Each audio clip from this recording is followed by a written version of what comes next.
Okay, so if you're visiting with us, here's where we've been. 1 week ago, last Sunday morning, we started a new quarter, and the new quarter is a new class. So we've been talking about the church as a family. And the first two classes, last Sunday and last Wednesday night,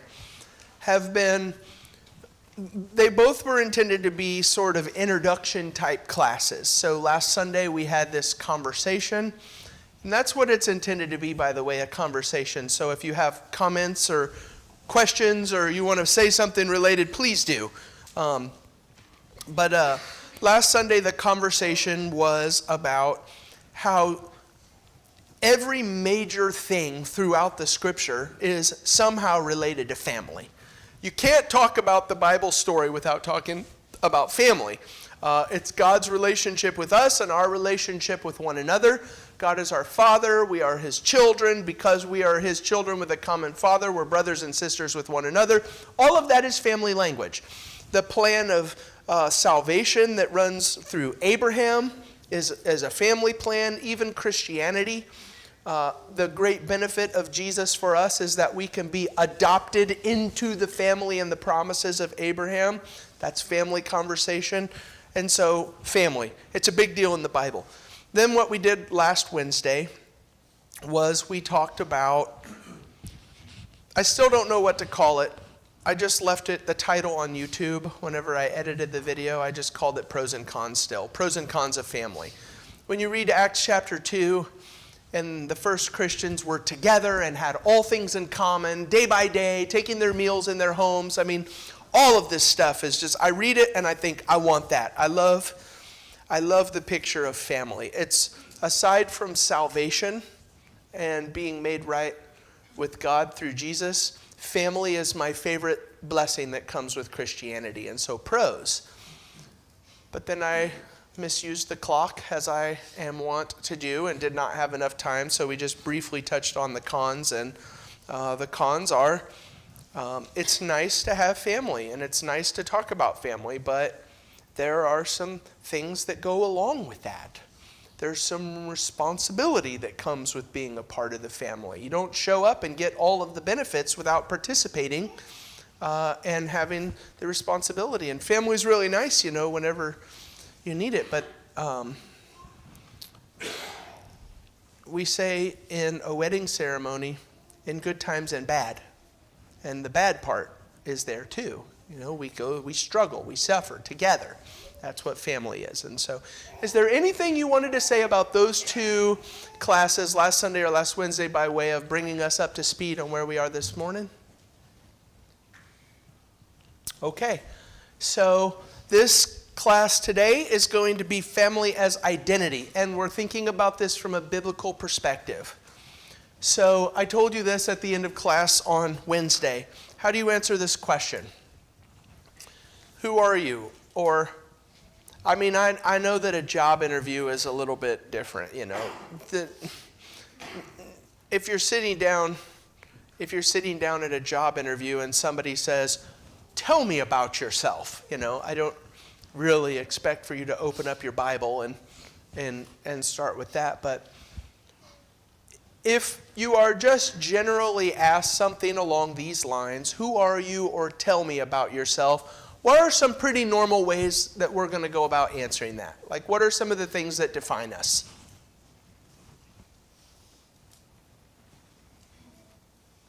Child of God. Okay, that's the end of the road. Well, outside of that, like if we're not in a Bible class and you know the right answer, what are you going to say? Yeah, Cindy, what were you going to say? If it's a job and I do education, would be something considered. Okay, so you're going to like say what you do for a living. That'll be a lot of us. Hey, tell me about yourself. I'm a preacher. Rob, I don't know if this is right, maybe, just because I'm looking at you, I'm a retired CPA. That's a huge chunk of who you are for all these years. Jake and then Benny, sorry. If I'm back home in Eureka, I always say that I'm Ben's son. Huh. Just throw that in there.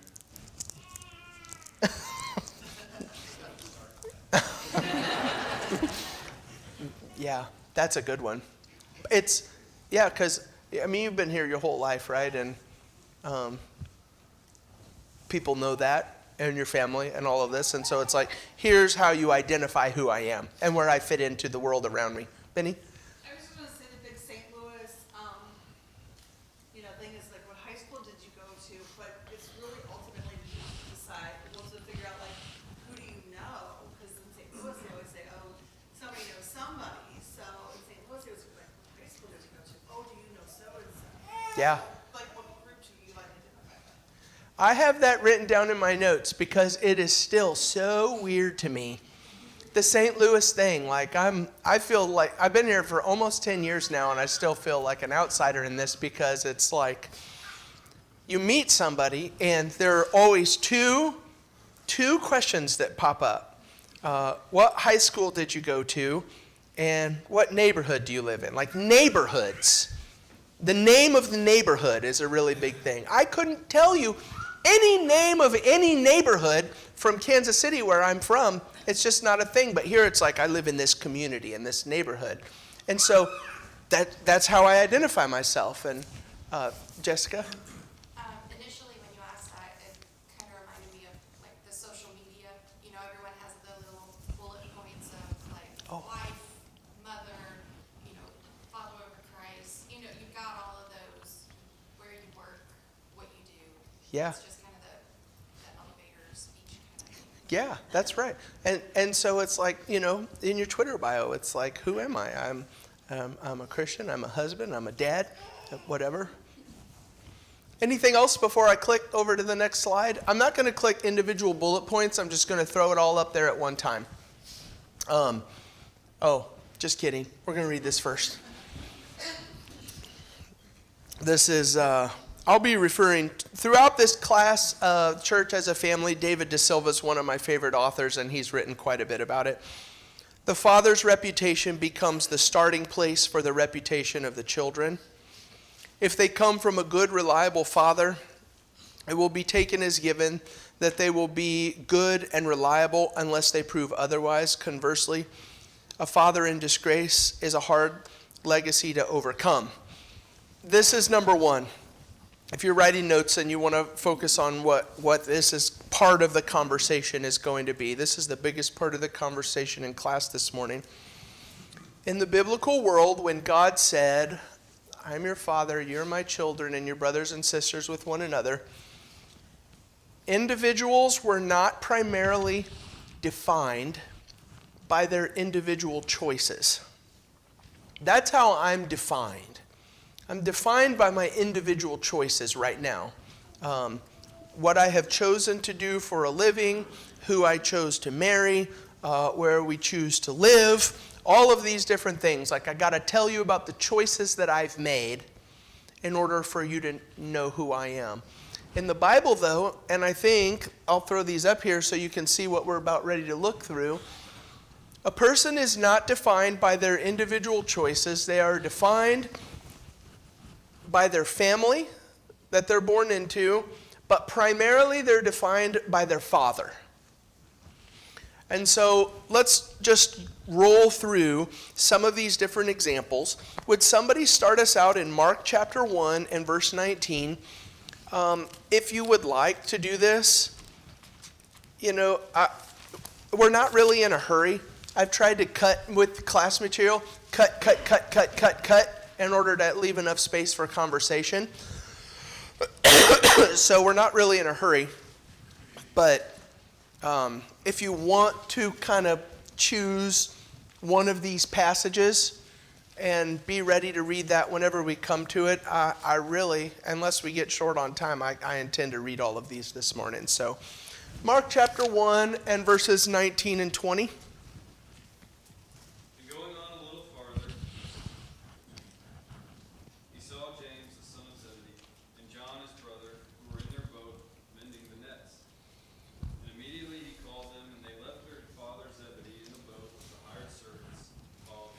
Okay, so just something to notice there, right?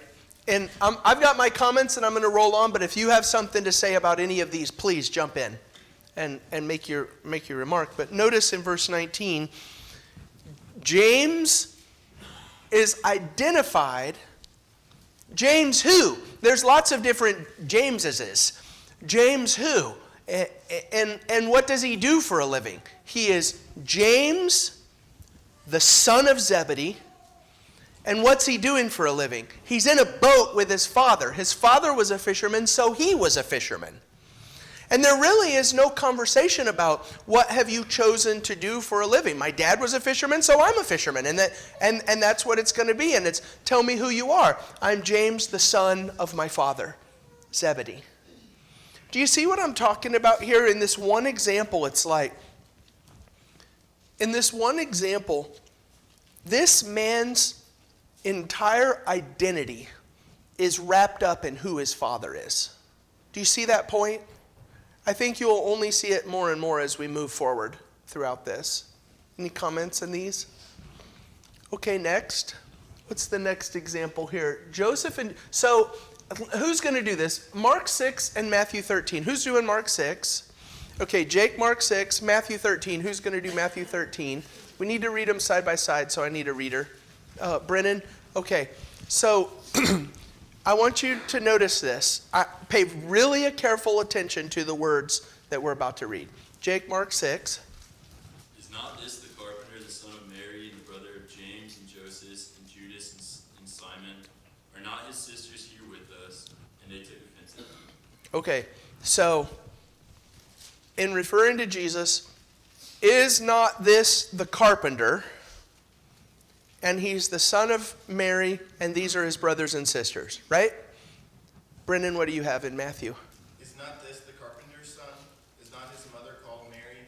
And are not his brothers James and Joseph and Simon and Judas? Is not this the carpenter's son? So is there a contradiction in the text there? I mean, what was really said? Because Mark records something different than Matthew. It's the exact same situation. And Mark says one thing and Matthew says another thing. Mark says, is not this, this is what the people said. Is not this the carpenter? And Matthew says, no, the people said, is not this the carpenter's son? So which one is it? It's yes. That's right. It doesn't matter. If Joseph was a carpenter or whatever that is that he did, then of course that's what Jesus was, his earthly son. I would call him his adopted son because we all know who Jesus' father was, right? But you see, there is no contradiction to say that Jesus' father was a carpenter and Jesus was a carpenter. They're one and the same. Of course he does what his earthly father does. Do you see that? I want you to really feel like in all of these examples, I want you to feel the level. Scott, your dad was a police officer, right? But you're not a police officer. That's completely unheard of. Like, from a biblical perspective, you have chosen to go a different direction from your father. But in a biblical context, when God is describing family, it's totally unheard of to talk like this. Jesus' identity was totally wrapped up in his earthly father, at least in this respect. Anything on that?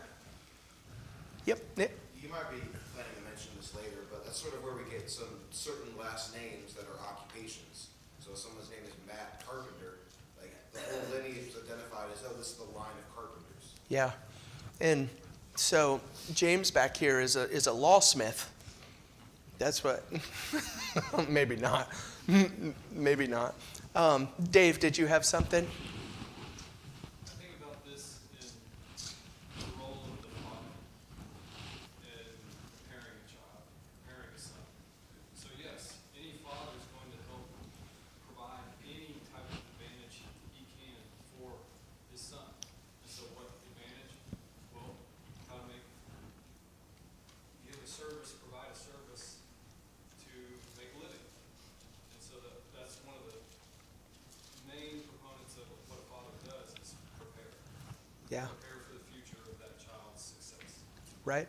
And so what is the primary method of preparation? This is the next slide. Training. Imitating the Father. training. The father trains the son, and the son learns to imitate the father. That's a whole new slide on the next page here. So there's next thing here, 3 main points in this. I guess 2. I'll only do 2 on this one. How about this one? We'll skip. No, we won't skip them. I have them on there for a reason. The Aramaic word bar is son of. And so you're going to see bar quite a bit in the New Testament. So Simon Bar Jonah. Bar Jonah is not his last name. It's a definition of who he is based upon who his father was. So let's read a couple of these. Matthew 16 and then the John passages there. We're talking about Peter. Who's going to do Matthew 16 for us, please? Yep, Ben, go ahead. Blessed are you, Simon Bar-Jonah, for flesh and blood has not revealed this to you, but my Father who is in heaven. Blessed are you, Simon Bar-Jonah. And then can I get a reader for the John 1:42 passage? Who's going to do that for us? Yeah, Becky? And he brought him to Jesus. Now when Jesus looked at him, he said, You are Simon, the son of Jonah. You shall be called Cephas, which is translated a stone. So in one gospel, he's Simon Bar-Jonah, the Aramaic designation. In John, he is Simon, the son of Jonah. Same thing. But it's just like James, the son of Zebedee. Did I say that right? I feel like I probably said it wrong with wrong letters, but you get the idea. James, the son of Zebedee, it's his definition. This one is my favorite. In this whole class, I love this one so much. Would somebody please read Mark chapter 10 and verse 46?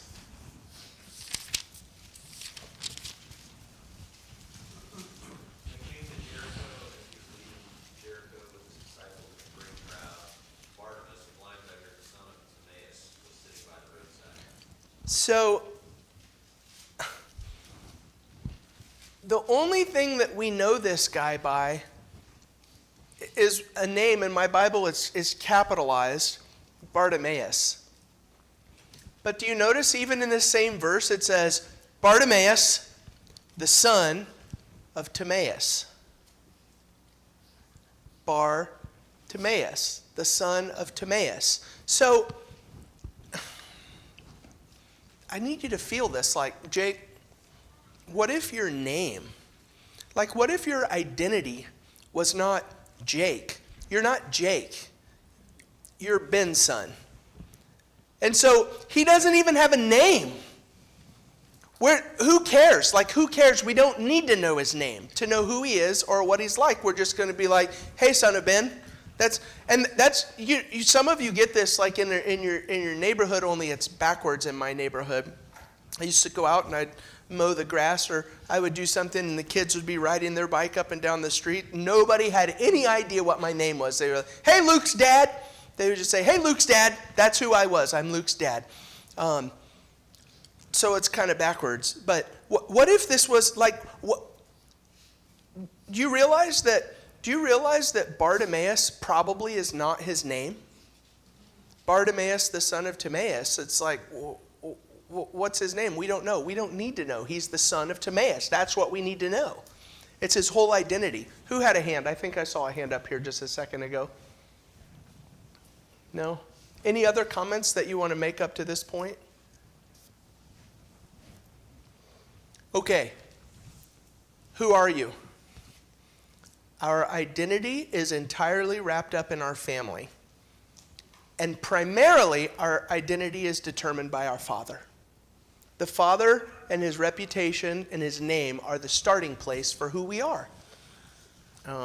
So there are a couple things here. These last, let's skip the John the Baptist reference. In the John the Baptist reference, do you remember that they said, hey, Zacchaeus, what's his name going to be? Or Zechariah, what's his name going to be? And he was like, no.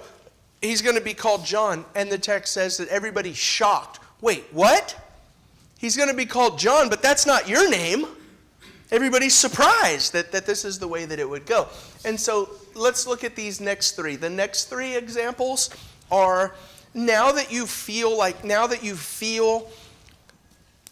the scale of this conversation and identity, I think as you read through some of these next examples, you can maybe start to see something that I wonder, before I had started thinking about this, I never thought of these things before. They didn't cross my mind. Mark chapter 6 again. We've already looked at this one, but look at Mark chapter 6. And would somebody please read verse 3 for us?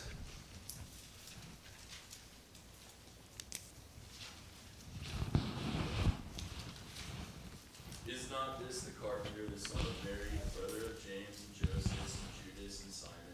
And are his sisters not with us? And they took offense at him. So what do you think is happening in that conversation, in that verse?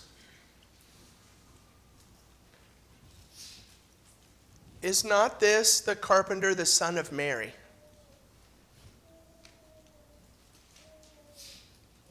Perhaps Joseph has passed away. He would still be the son of Joseph, though. What's another option? Yeah, Luke? You don't even have to explain that it's the son of Joseph if you say he's the carpenter. See, this is what happens when there's a room full of like half glass full people and the teacher is a half glass empty person. What's a negative way that we could treat this text? If we're going to read it in the context, what would these people be? Benny? He's not Joseph's son. Yeah. It's not an unheard of thing to imagine that Jesus was treated as an illegitimate child by the people who knew him. And I think that we'll see this,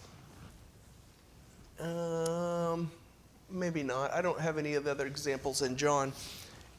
I think that you can see this in some of the different passages in the Gospel of John, apparently. When this whole thing, the heading above Mark chapter 6 in my Bible says Jesus is rejected at Nazareth, and some of the people who were there referring to him and his family refer to him as the son of Mary, not the son of Joseph. It's kind of like, I'm going to cut you. We know who your mom is. We don't know who your dad is. Sort of a thing. And because of that, I think that's how this fits into his rejection at Nazareth, is because he comes into his hometown, and in his hometown where people know this story about him, it's like, yeah, if the starting place for a person is their father, and we don't even know who your dad is, it's probably something worth paying attention to. Anything? Yeah, Nick? This might be a little bit of a stretch, so you can shut me down, but the whole story of Christ's birth and Joseph planning to put her away quietly when they were betrothed, is that sort of implying the fact that Jesus was born before they were officially married? So if you know them and you live in Nazareth, maybe you know the timeline doesn't exactly add up. Yeah. I'm not really sure about the timeline of marriage in relation to Jesus' birth, but, it's not like, come on. No, I probably shouldn't say that. Yeah, it's not like we don't do the same thing in some places. Hey, I'm pregnant. Congratulations. People know these things. It's not magical how it happens. So what do you think about this then? If this is the case, and Jesus comes on the scene, and he's referring to the Pharisees as a brood of vipers. What is a brood? What? A family, a brood, right? A brood of hens as a family. So don't take the language. I think it's difficult. It's difficult when you hear Jesus referring to the Pharisees as a brood of vipers. Jesus says to the Pharisees, "You are a family of snakes." And what he's doing is he's taking a shot at their family and their identity and their father. And then later on in Matthew chapter 23, he calls them the offspring, the family. You are the children of murderers. when you read that text, I think what you're supposed to do, like we don't necessarily do this because this is not the world that we live in, and this is not the standards that we use. But I want us to just dwell on this for a few minutes, because when Jesus walks up to people and starts criticizing their family, you are the family of snakes. That's just about the highest level of fighting words that Jesus could have offered to these people. He's going after the very core of their identity and who they are. You are the sons of murderers. If the starting place for our reputation is our father, and he says, your fathers killed the prophets, and you're the sons of murderers, it's like, okay, I'm ready to fight now. Like, this is fighting words. We're going to fight to the death over this, for real. Anything else on this? Yep, Cindy? It's like he's identifying them as sons of Satan. That's right. And he does say that in John. I think we're going to look at that. He says, you are not sons of your father Abraham. You're sons of your father the devil. I think that's on the next slide. But yeah, no. But I'm really glad, because it's like, okay, we're all thinking the same thoughts here. That's where I want us to be.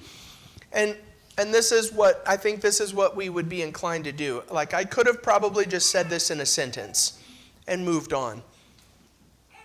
But I'm intentionally just swirling around this drain, because I don't want you to know it. Who cares if you know it? I want you to feel it. Let me just jump ahead to my main point that's going to transition us into imitation. If we are defined, who are you? Tell me about yourself. If we're defined by our family, and primarily we're defined by our father, this is your main takeaway for this class. This is the thing that I want us to leave with. Church is not something that we do. It's something that we are. You got that? And right now, I think we've just established. That's what I'm trying to establish. It's not something that I show up to.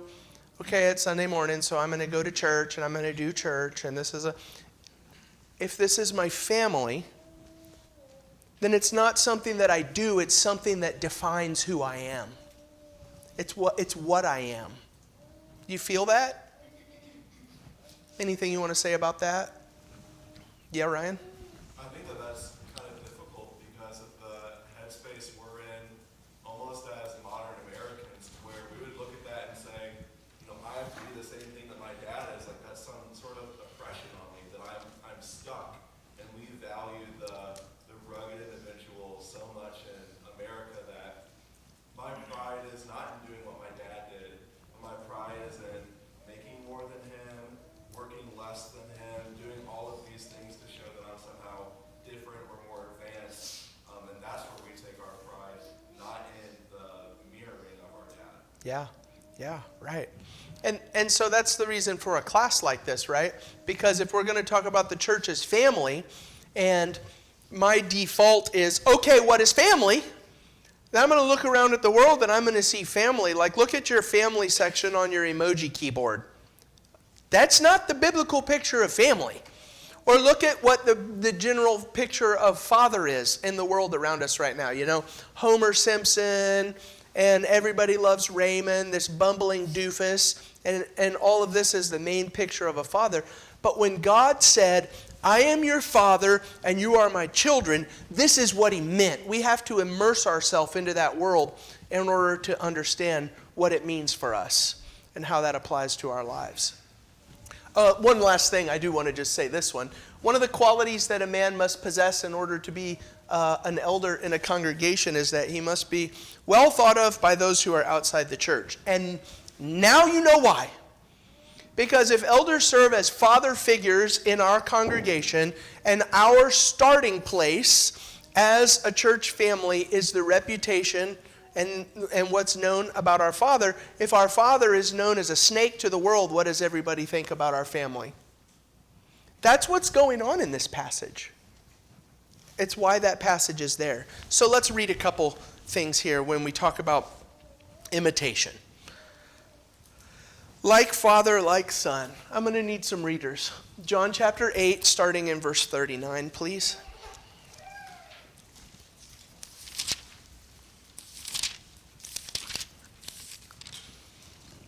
What are the verses? John chapter 8, 39 to 47. They answered him, Abraham is our father. Jesus said to them, if you were Abraham's children, you would be doing the works Abraham did. But now you seek to kill me, a man who has told you the truth that I heard from God. This is not what Abraham did. You are doing the works your father did. They said to him, we were not born of sexual immorality. We have one Father. Hold on, did you see that? We are not the ones born in sexual immorality. So, son of Mary. Sorry about that. I needed to just point that one. I could have waited until you were done, but it's like, look, you see? You see what's going on here? Who your father is and what your family is like. And so that's how they attack him. How am I going to attack Jesus? You're not acting like your father, Pharisees. And they're like, we're not the ones born in sexual immorality. That's how they treated him. Oh, sorry, Nick. Keep going there. We were not born of sexual immorality. We have one Father, even God. Jesus said to them, if God were your Father, you would love me, for I came from God, and I am here. I came not of my own accord, but he sent me. Why do you not understand what I say? It is because you cannot bear to hear my word. You are of your father the devil, and your will is to do your father's desires. He was a murderer from the beginning, and does not stand in the truth, because there is no truth in him. When he lies, he speaks out of his own character, for he is a liar and the father of lies. But because I tell you the truth, you do not believe me. Which one of you convicts me of sin? If I tell the truth, why do you not believe me? Whoever is of God hears the words of God. The reason why you do not hear them is that you are not of God. So, verse 39, Abraham is our father. And Jesus said, no, he's not. If Abraham was your father, then you would be doing the things that your father did. That's why we spent so much time on this, is because that's what that means. If Zebedee was your father, then you would be a fisherman like Zebedee. If Joseph was your father, then you would be a carpenter like Joseph. Abraham is our father. No, he's not your father, because if he was your father, then you would be acting like your father. And so do you know what you're acting like? You're acting like your father, who is the devil and a liar and the father of lies. And I feel this now. In this conversation, I feel up like you can feel the heat welling up inside of you when you see what Jesus is saying to these people. But the main thing is to understand this. The child imitates the father. That is the thing that is to be understood. I see a couple here, and I don't know the order, but I'll do James and then Maria. I was going to say that I never really noticed how much they say the son of Mary when they're rejecting him. Then you look at that passage where Bartimaeus is calling out Jesus, son of David, and then he gets healed. And then you remember the passage where Jesus asks his disciples, who do you say that I am? And they say, you're the son of the living God. And so the comparison between people who rejected him as in Nazareth as the son of Mary versus the people who understand who Jesus is and are, heard kind of healing from him, they call him the son of David, Yeah. the living God. They kind of see something that those people in Nazareth didn't. Yeah. You are the son of the king. You are descended from the king whose son we've been waiting for. Still family conversation. You are the son of the living God. Maria? And like this whole idea of Abraham as our father, you still have that even today with, and this is, I'm not being anti-Semitic or anti-Jew when I say this, but I mean, even with, what we'll refer to sometimes as secular Jews where, oh, I'm Jewish, but yet they never go to temple or synagogue, they don't celebrate, maybe Hanukkah, if you're lucky, they don't know the Bible.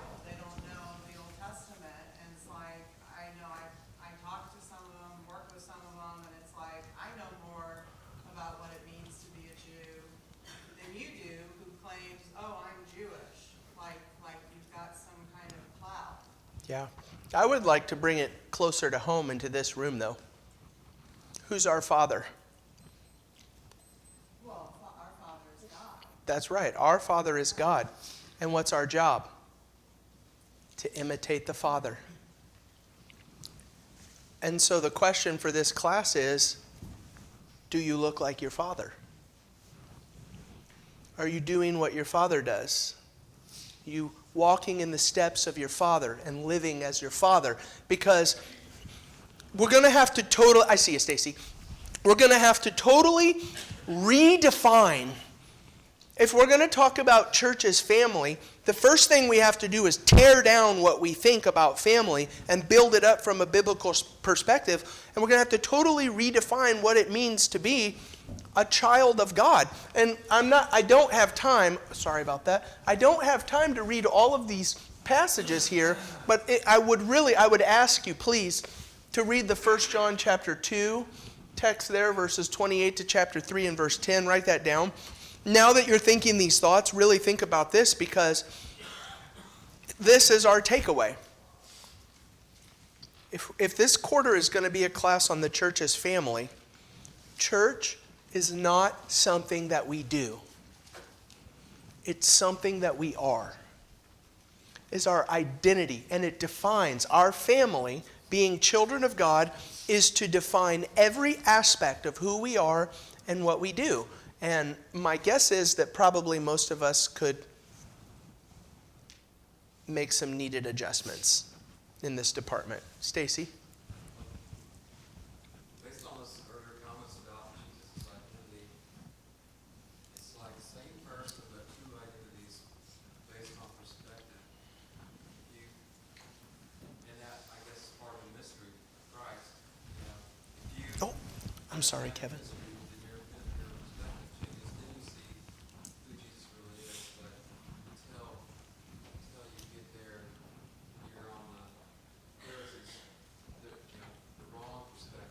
Yeah.